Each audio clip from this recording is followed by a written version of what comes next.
ሰላም ጤና ይስጥልኝ ውድ የማኪ ቲዩብ ቤተሰቦች እንዴት ናችሁ? እንኳን ወደ ቻናሌ በደህና መጣችሁ። ሁላችሁም በያላችሁበት ሰላም፣ ፍቅር፣ ጤናና ደስታን ያድልልን። ሀገራችንንም ሰላም ያድርግልን። በዛሬው ቪዲዮ እንግዲህ ይዤላችሁ የመጣሁት የሩዝ ውሃ ምን ያህል ለፀጉራችን እድገት ለፀጉራችን መፋፋት እንደሚጠቅም ነው። ከፀጉር በተጨማሪ ደግሞ ለፊትም ለሰውነታችንም ብዙ ጥቅሞች አሉት። የፊትና የሰውነታችንን እንግዲህ በሌላ ቪዲዮ ይዤላችሁ እመጣለሁ። በዛሬ ቪዲዮ የምናየው የሩዝ ውሃ ለፀጉራችን የሚሆን አሰራር ነው የምናየው ማለት ነው። እንግዲህ ቻናሌን ላይክ፣ ሼር፣ ሰብስክራይብ ማድረጋችሁን አትርሱ። መልካም ቆይታ ይሁንላችሁ። አሁን ወደ አሰራሩ እንሄዳለን።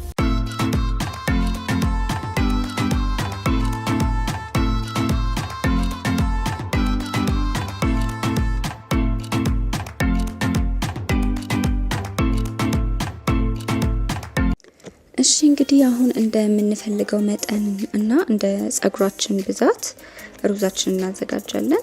እኔ አንድ ኩባያ ነው የተጠቀምኩት፣ አንድ ኩባያ ሩዝ ነው የተጠቀምኩት። እናንተ ለአንድ ሰውም ለሁለት ሰውም የሚሆን ከፈለጋችሁ እንደ ፀጉራችሁን ብዛት የፈለጋችሁትን መጠን ማዘጋጀት ትችላላችሁ። እሺ እዚህ ጋር ያቀረብኩት ሩዝ የታጠበ ነው፣ አጥቤ ነው ያዘጋጀሁት። ምክንያቱም መጀመሪያ ላይ ስናጥበው ቆሻሻ ይወጣዋል። ሩዝ ቆሻሻ አለውና እሱን ነገር ማስወገድ አለብን፣ ማጠብ አለብን። እናንተም አትርሱ አጥባችሁ መጠቀም እንዳለባችሁ። ምክንያቱም ይሄንን ብንቀባው ፀጉራችንን ነው የሚያቆሽሽብን። ስለዚህ መጀመሪያ አጥበን ነው መዘጋጀት ያለብን ማለት ነው። የሩዝ ውሃ እንግዲህ በውስጡ በብዙ ሚኒራሎችና በቫይታሚኖች የበለጸገ እንደሆነ ብዙ ጥናቶች አረጋግጠዋል። ይህም ደግሞ ምንድነው የሚጠቅመው ለፀጉራችን እድገቱ ይጠቅመናል። ለፀጉራችን ለስላሴ፣ ለፀጉር ወዛማና አብረቃቂ እንዲሆን ያደርገዋል። በአጠቃላይ ለፀጉር ጤንነት በጣም ጠቃሚ ነው። በቻይና ሀገር ውስጥ የሚገኙ ያው የሚባሉ ማህበረሰብ አሉና እዛ አካባቢ የሚኖሩ ሴቶች ለፀጉራቸው እድገትና ወዛማነት ርዝመቱ ሚስጥሩ የሩዝ ውሃን ስለሚጠቀሙ እንደሆነ አረጋግጠዋል።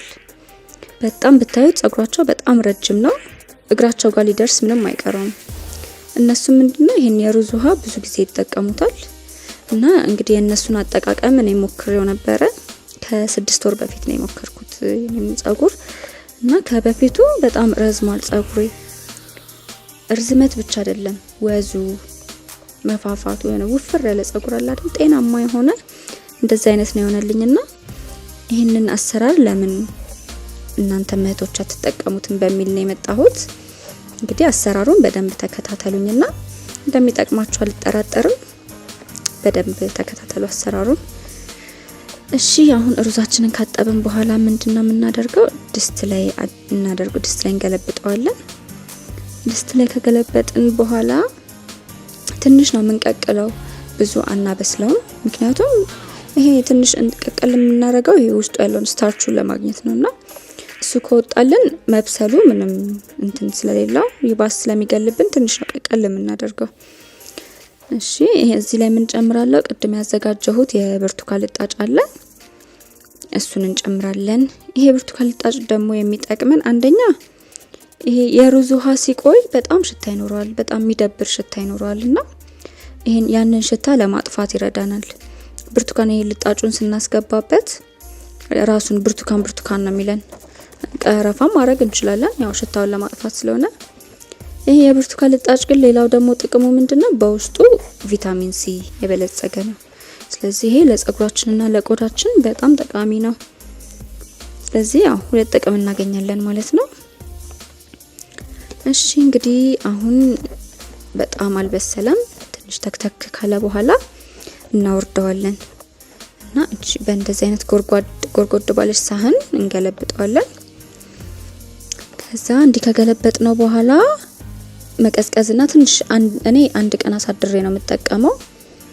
አንድ ቀን ካደረ በኋላ ጥቅሙ በደንብ እዛ ምዝምዝ አርጎ እንትን ስለሚለው አንድ ቀን ካደረ በኋላ ያው ጥቅሙ የጎላ ይሆናል ማለት ነው።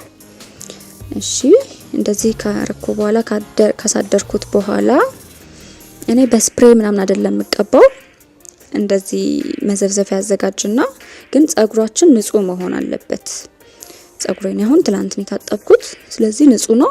ፀጉራችን ንጹህ ካልሆነ ይሄ ቆሻሻው ይደፍነዋል ጭንቅላታችንንና ብዙም እንትን አይልልንም ማለት ነው፣ ጥቅሙ አይወጣልንም። ስለዚህ ጸጉራችን ንጹህ በሆነ ጸጉር ላይ እኔ ምንድነው ማድረገው ከስር መዘፍዘፍ ያደርግና ከላይ ነው ማፈሰው የሩዙን ውሃ እንደ መለቅለቅና እንደ መታጠብ ነገር አድርጌ የሩዙን ውሃ ከላይ ነው ማፈሰው። በደንብ ይደረሳል። ጸጉሬንም ጭንቅላቴንም በደንብ ስለሚያዳርሰው እንደዛ ነው ማደርገው። እንደዛ ከተቀባሁት በኋላ ምን አደርጋለሁ? ማሳጅ ነው ማደርገው። ማሳጅ በጣም ለጸጉር እድገት በጣም ወሳኝ ነው። ምክንያቱም ጭንቅላታችንን ማሳጅ ስናደርግ ይሄ የብለድ ሰርኩሌሽን አለ አይደለ? የደም ዝውውራችን ይጨምራል። የሞቱ ሴሎች ይነቃቃሉ። ስለዚህ በዚህ ሰዓት የጸጉር እድገቱ ይፋጠናል።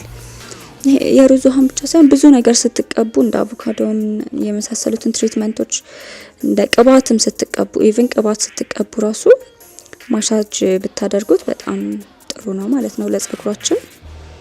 እሺ እንደዚህ ሩዙን ከተቀባው በኋላ እኔ ለ1 ሰዓት እስከ 2 ሰዓት ባለ ጊዜ ነው ማቆየው። ከዛ በኋላ ማቆየት ብዙም አይመከርም።